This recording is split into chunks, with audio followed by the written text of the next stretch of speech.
ये सवाल हमारा है क्वेश्चन नंबर 13.3 का सवाल नंबर दूसरा। तो इस सवाल में है एक थैले में 4 लाल 4 काली गेंदें हैं, एक अन्य थैले में 2 लाल और 6 काली गेंदें हैं।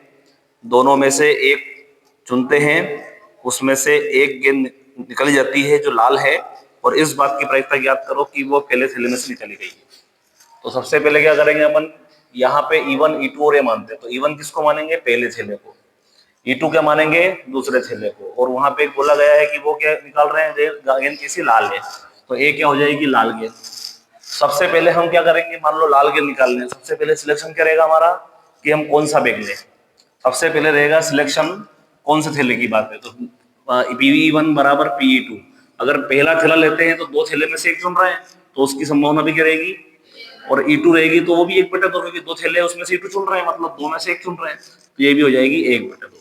अब पहले थैले में कुल कितनी गेंदें बुक में दे रखा है, 4 लाल है 4 काली है, कुल कितनी हुई।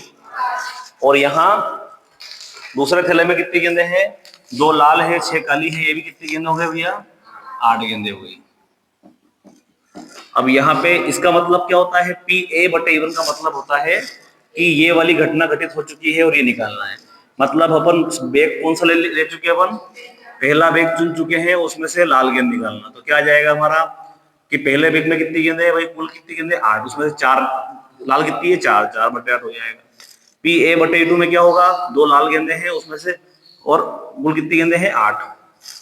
अब ये फॉर्मूला अपन ने उसमें बोला गया है कि लाल गेंद निकालना है और वो पहले थैले में से चुनना है, तो ये घटना घटित हो चुकी है। और ये तो क्या करेंगे, PE1 बटे, तो ये फॉर्मूला क्या होगा कि सिलेक्शन क्या रहेगा, अनुकूल परिणाम, कि हम पहला थैला लें उसमें से लाल बॉल निकालें। तो पहला थैला चुना, ये घटना घटित हो चुकी है, फिर लाल गेंद निकाल ली अपन ने। कुल संभावना क्या रहेगी, हम पहला थैला चुनते उसमें से लाल बॉल निकालते, प्लस हम दूसरा थैला चुनते उसमें से लाल बॉल निकालते। ये जो मान है हमारे, ये सारे मान यहाँ रखेंगे अपन, 4 एकम 4 और 8 दूना 16, 4 एकम 4 8 दूना 16, 2 एकम 2 2 8 16, 4/16, इसका एलसीएम 16 आएगा, 4 + 2 8 हो जाएगा, काटेंगे 2/3, आपका आंसर आ जाएगा। एनसीईआरटी में उदाहरण नंबर 2, एक व्यक्ति के बारे में यह ज्ञात है कि वह 4 में से 3 बातें क्या है, सही बोलता है, सत्य बोलता है। अब उसने क्या करा, एक पासा लिया और पासे को उछल के बताता है कि उस पर आने वाला अंक क्या है, 6 है। तो इस बारे इसकी प्रायिकता ज्ञात करना है कि वास्तव में क्या आ गया उसका, 6 आ जाए, ये अपने को निकालना है। सबसे पहले क्या कह रहा है, देखो अपन ये स्टेप कहां से जमती है, स्टेप जमती है वो आखिरी वाले जो दे रखा ना, वो कि उसकी प्रायिकता ज्ञात करो, इसकी प्रायिकता ज्ञात करो कि पासे पे आने वाला अंक वास्तव में 6 है। ये वाले जो चीजें हैं यहाँ पे जो ज्ञात करने वाली चीजें हैं, तो ये E1 रहेगी या फिर E2 रहेगी। जैसे कि इससे पहले वाला सवाल करा था अपन ने, इससे पहले वाला सवाल में क्या था, ये जो थैले वाला सवाल था, तो उसमें आखिरी में क्या, इस बात की प्रायिकता ज्ञात करो कि वो गेंद काय में से निकलेगी। तो पहला थैला को क्या माना था अपन ने, E1, दूसरे थैले को माना क्या था अपन ने, E2, है ना। अब यहाँ पे E1 E2 किसको मानेंगे कि 6 आना, यहाँ 6 नहीं आना, पासे को फेंका तो 6 आ जाएगा, तो वो मान लेंगे अपन E1, और पासे को फेंकने पर 6 नहीं आता है तो वो क्या हो जाएगा हमारा, E2 हो जाएगा, ठीक है। और ए क्या हो जाएगी, एक घटना कौन सी हो जाएगी, वो सत्य बोलता है। तो यहाँ पे सबसे पहला काम E1 किसे माने, E2 किसे माने, और तो E1 E2 किसे मानना है अपने को, जब भी पेपर में सवाल आ जाए तो वहां लिखा होता है इस बात की प्रायिकता ज्ञात करो, फाइंड द प्रोबेबिलिटी, प्रायिकता ज्ञात करो, और वो जो दे रखा है ना वो या तो E1 है या फिर क्या है, वो E2 है। तो अपन क्या करेंगे, ध्यान देना, इसको करेंगे तो इसमें वो देखो सबसे पहले E1 मानेंगे, तो E1 क्या होगा बताओ, E1 है पासे पर 6 अंक आना, और बताओ E2 क्या होगा, पासे पर 6 अंक नहीं आना। और ए क्या है, व्यक्ति का सत्य बोलना, व्यक्ति का क्या है, सत्य बोलना, सही बोलना। तो ये क्या हो गई, एक। सबसे पहले PE1 बताओ, PE1 क्या होगा, पासे पर 6 आना, एक पासे को फेंकने पर कुल परिणाम कितने होते हैं आपको याद ही है। तो NS बराबर क्या होगा हमारा, 1 2 3 4 5 6 बराबर कितने होते हैं? तो पासे पर 6 अंक आने की प्रायिकता PE1 बराबर, तो बताओ 6 कितनी बार आता है? एक बार। कुल कितने हैं? तो अनुकूल परिणाम बटे कुल परिणाम। 6 नहीं आना, 6 कितनी बार में नहीं आते हैं? तो 5 ऐसे अंक है जिसमें 6 नहीं आ रहा है, तो 5 बटा, अब वो कह रहा है ये यहाँ पे आ गया PE1, 6 आ गया और ये बात सत्य है। तो वो क्या सत्य वाली बात कितनी बात है? वो कह रहा है कि वो 4 में से 3 बातें क्या है ना। अब PA/E2 है ना, मतलब वो नहीं आ रहा है, 6 नहीं आ रहा है, तो संभावना कितनी बनेगी? 3 में, है ना। तो 1 - 3/4 कर दोगे तो क्या आएगा? लघुत्तम लेंगे तो 4 - 3/4, तो क्या जाएगा? और क्या निकालना हमको? उसमें क्या बोला गया है बताओ? E1 निकालना कि E2 निकालना है? वो क्या कह रहा है? आखिर देखो इस बात की प्रायिकता ज्ञात करो कि पासे पे आने वास्तव में 6 है, 6 है, मतलब E1 निकालना है। तो क्या लगेगा फॉर्मूला? PE1/A बराबर फॉर्मूला PE1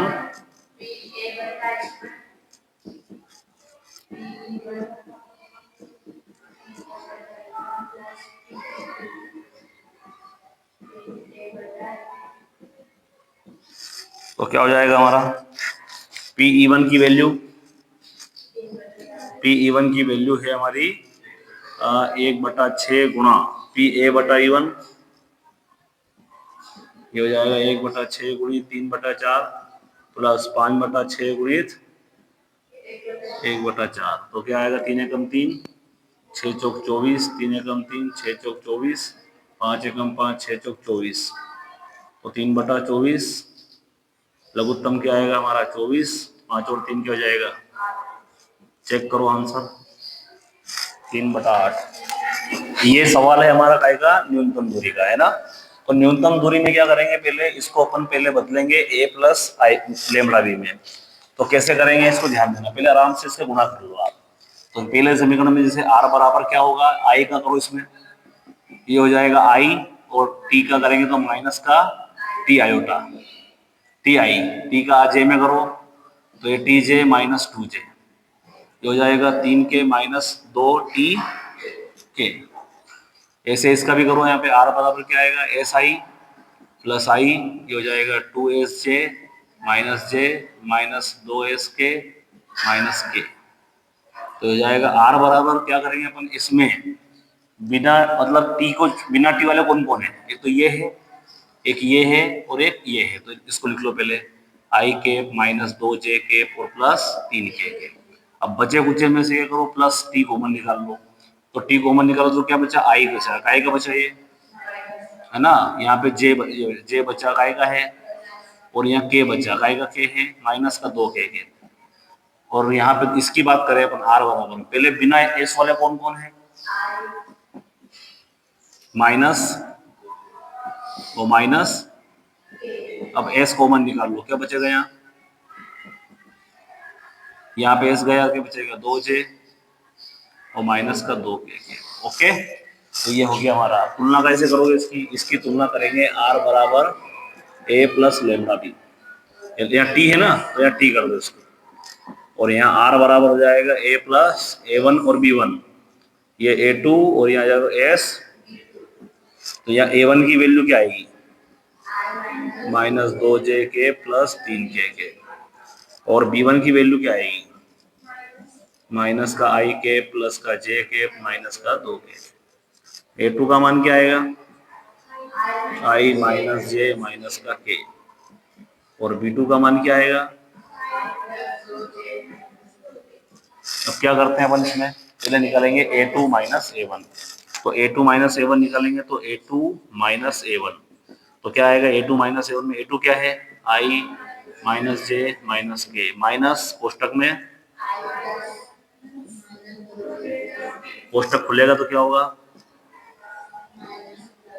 ये माइनस का I कैप प्लस का 2J कैप और माइनस का 3K कैप। तो A2 - A1 जो है I से I गया तो 0 I कैप, 2J में से J गया तो क्या बचेगा? J कैप, 3K कैप में माइनस क्या हो जाएगा? माइनस का 4K कैप। अब निकालेंगे अपन B1 क्रॉस B2, क्या हो जाएगा? B1 क्रॉस B2 बराबर क्या आएगा B1 में I J और K। तो B1 क्रॉस B2 में क्या आएगा, यहाँ I के साथ कौन है, -1 1 और -2। इसमें कौन है,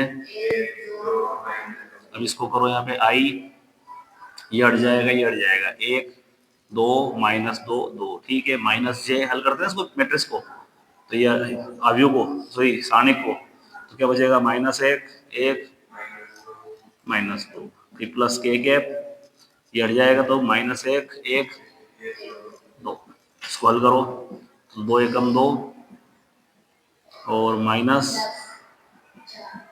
और ये माइनस का j 2 माइनस प्लस 2 जाएगा, k कैप क्या हो जाएगा हमारा माइनस का 2 माइनस का 1, तो 4 में से 2 जाएगा तो क्या बचेगा 2i के, और माइनस का 4j के, माइनस का 3k, तो ये आ गया हमारा B1 क्रॉस B2। अब B1 क्रॉस B2 इसका मॉड क्या आएगा करनी में,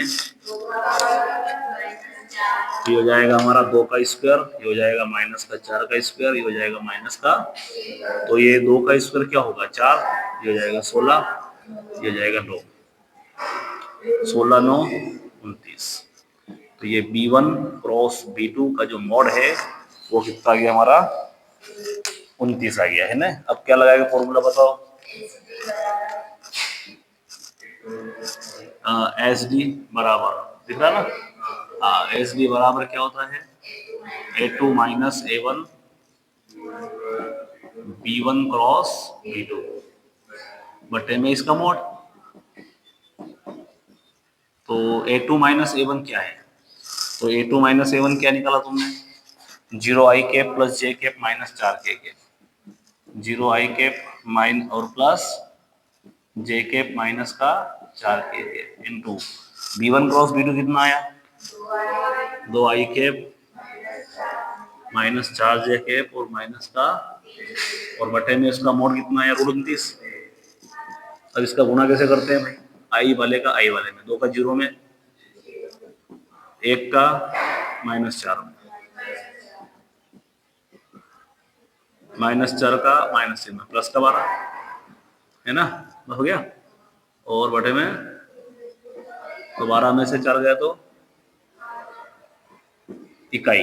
2025 का जो प्रश्न क्रमांक 13वां आया था, तो ये प्रश्न इस टाइप के प्रश्न आ सकते हैं, जैसे कि प्रश्न था हमारा cos स्क्वायर x dx, इसका मान ज्ञात करना है ना, ये आया तो 25 में 26 में आ सकता है। तो इनको कैसे करते हैं, देखो आप जब भी cos स्क्वायर आया या साइन स्क्वायर आया तो फॉर्मूला दिमाग रखना, E2 साइन स्क्वायर थीटा कितना होता है हमारा 1 माइनस cos 2 थीटा, और 2 cos स्क्वायर थीटा कितना होता है हमारा, तो अगर यहाँ पे cos स्क्वायर आया या साइन स्क्वायर आया तो क्या करेंगे 2 का गुणा 2 का भाग, यहाँ पे भी तो ये 1/2 को बाहर कर देना, बचेगा क्या 2 cos स्क्वायर x, फॉर्मूला क्या रहेगा हमारा, यहाँ थीटा रहेगा तो यहाँ 2 थीटा, तो ये हो जाएगा हमारा 1 प्लस cos 2x, यहाँ आ जाएगा 1 माइनस cos 2x dx, क्या हो जाएगा 1/2, एक का क्या हो जाएगा x, cos 2x का sin 2x, अलग कौन है 2x का 2 प्लस 3, तो ये हुआ हमारा आंसर। और इस वाले में क्या करना पड़ेगा 1/2 आगे आ जाएगा, या माइनस रहेगा, या माइनस रहेगा, ये होगा हमारा आंसर हो जाएगा। जो 25 के पेपर में सवाल नंबर 14 आया था, तो उसका पहला 14 में प्रश्न है हमारा y बराबर e की पावर -3x, और आपसे बोला गया था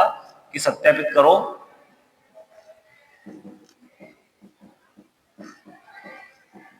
तो कैसे करना, बिल्कुल आसान प्रश्न था ये, नजरे बोर्ड पर क्या करते हैं इसका एक बार अवकलन करते हैं, क्या आएगा e की पावर 3x का 3x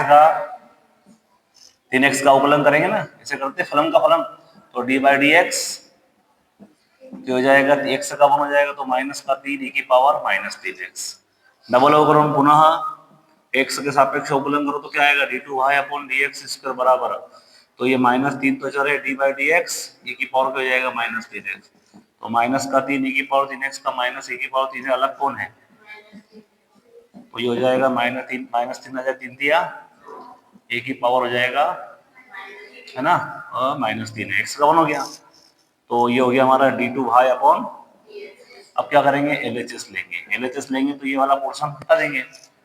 इसका मान कितना आया, 9 a की पावर माइनस 3x। इसका मान कितना आया, dy/dx का मान कितना आया, -3x और -6 y क्या है, तो ये बराबर करेंगे 9 a की पावर -3 है, -3 a की पावर 3x माइनस का 6 a की पावर क्या हो जाएगा, तो ये हो गया हमारा आंसर। अब अगला सवाल जो एनसीईआरटी की बुक है उसमें विविध प्रश्नावली का अध्याय 11 का सवाल नंबर देखो 5वां सवाल।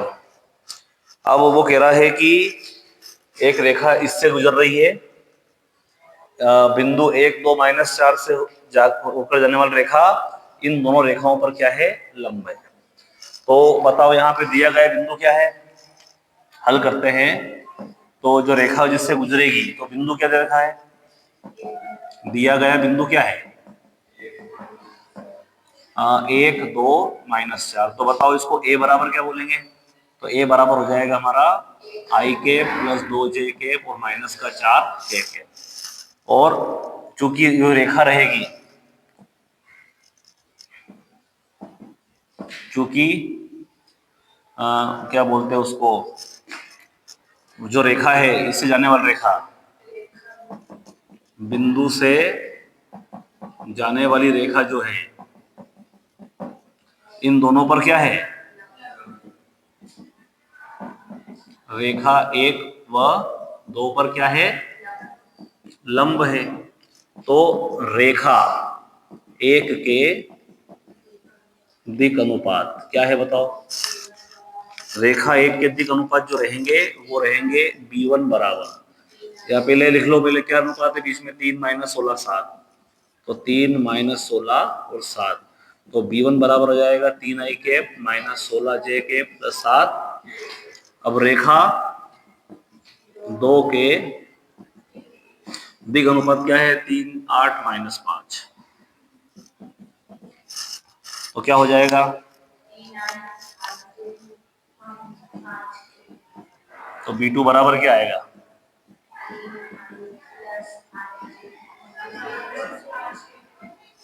3i cap plus 8j cap और माइनस का 5k कैप, है ना। अब ये a आ गया। तब अभिष्ट रेखा का समीकरण, फॉर्मूला रहता है r बराबर a plus lambda b1 cross b2। अब अपने को निकालना क्या है, b1 क्रॉस b2 निकालो। तो बताओ b1 क्रॉस b2 के, a तो हमारे पास है, b1 क्रॉस b2 क्या आएगा, i j k। अब b1 क्या है, 3 - 16 7, b2 क्या है 3 8 - 5, तो i कैप ऐड कर दे, 16 पंजे 8 56 माइनस j, ये हटेगा, हट जाएगा, 5 × 15 माइनस 7 × 21 और प्लस k, तो ये हटेगा, ये हटेगा, तो 8 × 24 माइनस 16 × 48 माइनस प्लस हो जाएगा। अब क्या हो जाएगा, 80 में से 56 गए, कितने बचेंगे 24, तो 24 i कैप, ये माइनस का 15 और माइनस का तो 36 हो जाए, माइनस माइनस क्या होएगा प्लस, और k कितना हो जाएगा, ये 48 और 24 कितने हो जाएंगे, तो ये हो जाएंगे फिर 52 52 72 के। ओके, तो क्या करोगे, मान इसमें मान रखो। तब r बराबर a का मान, तो a क्या है, i के प्लस 2j के माइनस 4k के प्लस लेमड़ा, ये क्या है 72 के। सब में मिनिमम कॉमन क्या आ रहा है, i के प्लस 2j के माइनस 4k के, मिनिमम कॉमन क्या आ रहा है सब में, 24 ये 12, तो 12 लेमड़ा, तो बचेगा क्या, 2i के 3j के 12 × 72 6k के। तो आप अगले स्टेप में इसको भले आप म्यू कर दो, टी कर दो, कि माना 12 लेमड़ा बराबर म्यू, तो हमारा आंसर ये होगा, ये बराबर ये है। और अगर इसको कायम बदलना हो अपने को, कार्तिक रूप में बदलोगे तो क्या रहेगा, तो एक चूंकि रेखा खींची जा रही है इससे, तो द्विगुणोत्पाद ये है, तो बताओ यहाँ बिंदु क्या रहेगा, 1 2 -4, तो 1 से -1 बटे बराबर y -2 बटे z +4। ये भी सही है, ये भी सही है, चेक करो।